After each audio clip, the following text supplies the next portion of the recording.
Paul Hogan built an empire out of a single character that turned him into a global legend.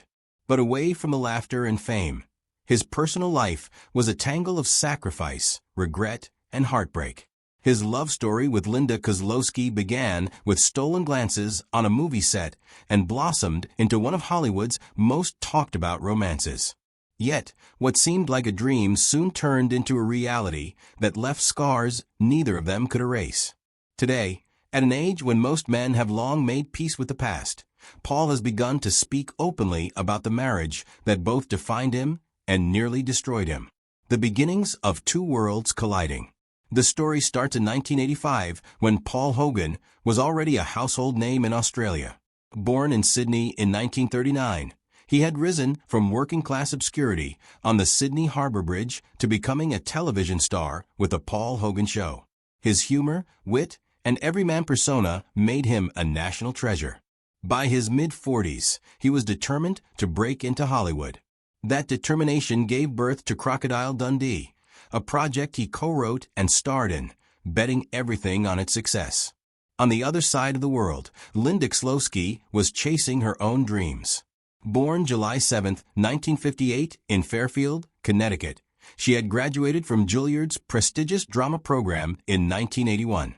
She paid her dues on stage, performing in productions such as Death of a Salesman, both on Broadway, and in its 1985 film adaptation, before fate handed her the role of Sue Charlton, an American journalist sent to cover the life of a rugged crocodile hunter in the Australian outback. For Kozlowski, it was a breakthrough she could only dream of.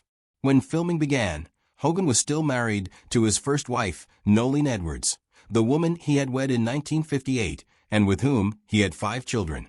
Their relationship had endured decades, including a brief separation in the early 1980s before reconciling. But on the set of Crocodile Dundee, the chemistry between Paul and Linda spilled far beyond the script. Cast and crew noticed the spark instantly. The lingering looks, the natural rhythm of their banter, and the way they slipped from Mick and Sue into something that felt achingly real. The film premiered in 1986 and became a cultural phenomenon, grossing over $300 million worldwide. Hogan was suddenly an international star, and Linda was catapulted from relative obscurity to global recognition. But behind the scenes, the seeds of scandal had already been planted. Hogan filed for divorce from Nolene in 1986, and by 1990, he and Linda were married. To the world, it was a fairy tale of passion born in the outback. To those who knew them, it was the beginning of a complicated bond that would eventually unravel in ways neither expected. Marriage, fame, and the cracks beneath the surface. When Paul Hogan and Linda Kozlowski exchanged vows in 1990, many believed they were witnessing the perfect Hollywood love story. Paul was 51, a seasoned performer who had defied the odds to conquer the American box office. Linda was 32, still glowing from the acclaim of her Golden Globe nomination for Crocodile Dundee. Together, they appeared unstoppable, a couple whose on-screen romance had seamlessly transitioned into real life. In those early years, Hogan celebrated his new marriage with grand gestures. He gifted Linda a custom-built mansion, proof of his devotion and the wealth his success had earned him.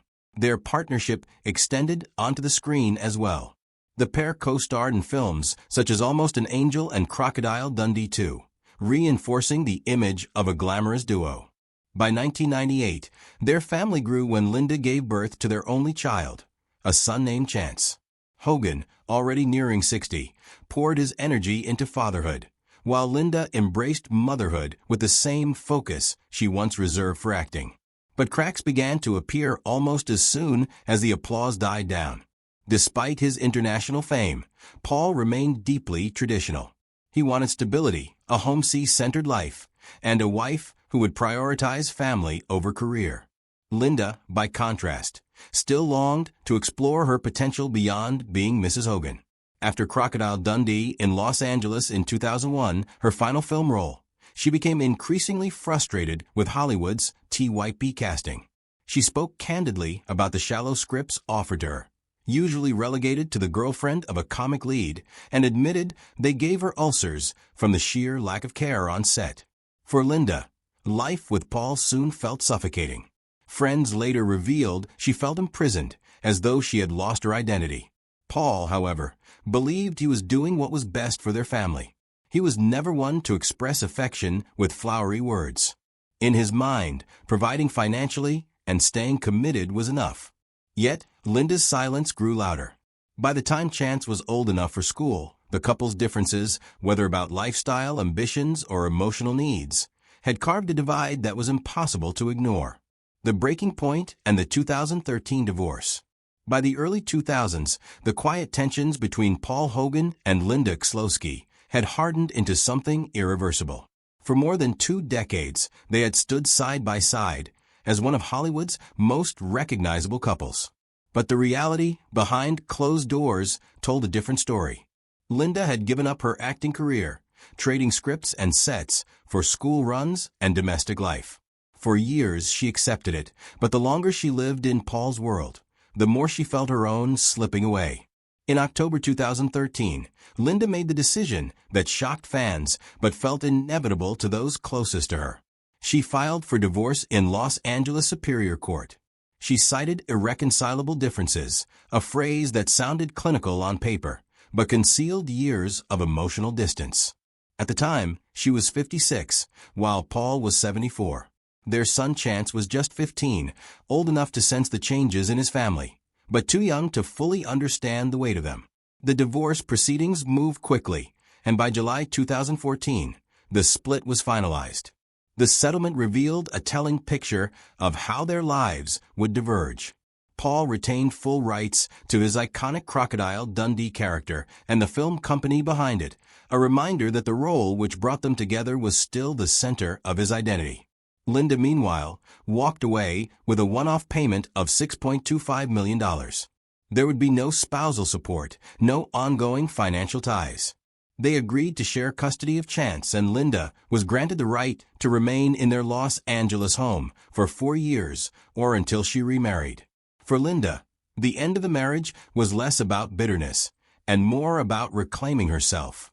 She told New Idea magazine, "I lived in Paul's shadow for many, many years, and it's nice to feel my own light right now."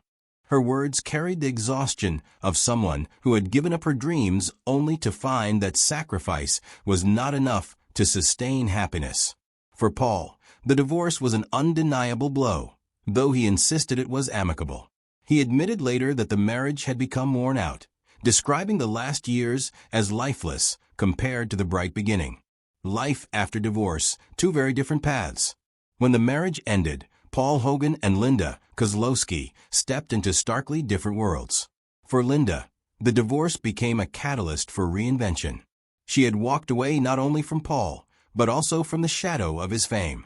No longer confined to Hollywood roles that left her uninspired, she chose a quieter, more independent life. Within a year of the split, she began dividing her time between Los Angeles and Morocco, where she met businessman Mule Hafi Baba. What started as friendship and collaboration on a tourism venture soon deepened into romance. Together, they launched Dream My Destiny, a Marrakesh-based company offering luxury tours and film location scouting. It was a new chapter, one that reflected her independence and allowed her to build something on her own terms. Linda also proved savvy in real estate. With part of her $6.25 million settlement, she began investing in Venice Beach properties, an area nicknamed Silicon Beach for its appeal to tech entrepreneurs. She acquired multiple homes, rented them out, and earned a reputation as a shrewd property owner. A neighbor later described her as really smart and noted how she had turned her settlement into millions more. Freed from Hollywood and from Paul, she had found her own kind of spotlight, one built not on scripts or cameras, but on smart decisions and personal freedom. Paul's trajectory after the divorce was very different. He stayed in Los Angeles, living in their old Venice Beach home with their son, Chance. Though he continued to be revered as an Australian icon, his personal life grew quieter, lonelier. By his 80s, health problems began to erode his once rugged presence.